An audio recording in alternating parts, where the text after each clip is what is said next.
कहते हैं प्राचीन युग में एक समय ऐसा आया जब दुनिया में राक्षसों और दानवों का आतंक हद से ज़्यादा बढ़ गया। और फिर देवताओं की विनती पर स्वयं माँ आदिशक्ति देवी और राक्षसों के बीच बड़ा भयंकर युद्ध हुआ। देवी ने अपनी अद्भुत शक्तियों से पूरी संसार से लगभग सारी आतंकी दानवी शक्तियों का विनाश कर दिया। पर कुछ राक्षस युद्ध से भाग खड़े हुए और धरती के अलग अलग कोनों में जा छिपे। इसके जवाब में कुछ देवी शक्तियों ने भी अपने अंश पृथ्वी पर छोड़ दिए, ताकि जब समय आए तो बढ़ने वाली दानवीय शक्तियों का मुकाबला कोई कर पाए। कुछ लोग मानते हैं कि इन्हीं दैवीय और आश्रित अंशों से धरती पर रहस्यमय इच्छाधारी जीवों की कहानी शुरू हुई। ये पूरी धरती में फैले थे और बदलते युगों में अलग अलग सभ्यताओं और संस्कृतियों ने इन्हें अपने अलग अलग नाम और पहचान दिए। उत्तरी यूरोप में ये कहलाए द ब्रीदिंग फायर ड्रैगन, दक्षिणी पूर्वी एशिया के शक्तिशाली प्राचीन नाग, अमेरिका के उत्तम गरुड़, अफ्रीका के चलने वाले संगीतमयी पेड़, मिस्र की जादुई बिल्लियाँ और इन्हें कितने सारे और जीव पूरी धरती में फैल गए।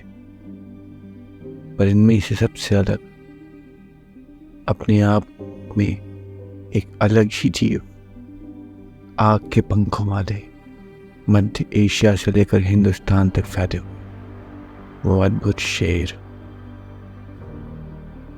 हर जीव की अपनी अलग काबिलियत थी और अपने क्षेत्रीय लोगों से अलग अलग तरह के संबंध। कई युगों तक इच्छादार और धरती के बाकी जीवों के बीच सामंजस्य बना रहा। पर बदलते समय और हर किसी के बढ़ते लालच ने सभी को एक दूसरे के खिलाफ कर दिया। और बदलते युगों के साथ इन जातीय जीवों की शक्तियाँ भी कम होती चली गई। फिर धीरे धीरे परस्पर संघर्षों के चलते हुए अधिकतर इच्छाधारी जीव या तो विलुप्त हो गए या बस कहानियों में लोक कथा बनकर ही सिमट गए, केवल कल्पनाओं में रह गए।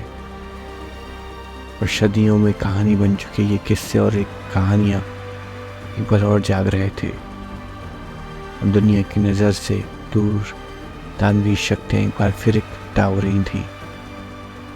और अब समय आ गया था कि कोई फिर से इन उलट हुए महान शक्तियों को इकट्ठा करे और समय आने पर आगे बढ़कर जाग रही दानवी ताकतों का मुकाबला करे। ये कहानी उसी की है जो दुनिया के हर कोने से होता हुआ हिंदुस्तान में अपनी और दुनिया की किस्मत लिखने वाला था। ये कहानी है रहस्यमय जीवों के सम्राट की। कहानी है the emperor of magic and might. Chapter 1, पहला ख्वाब।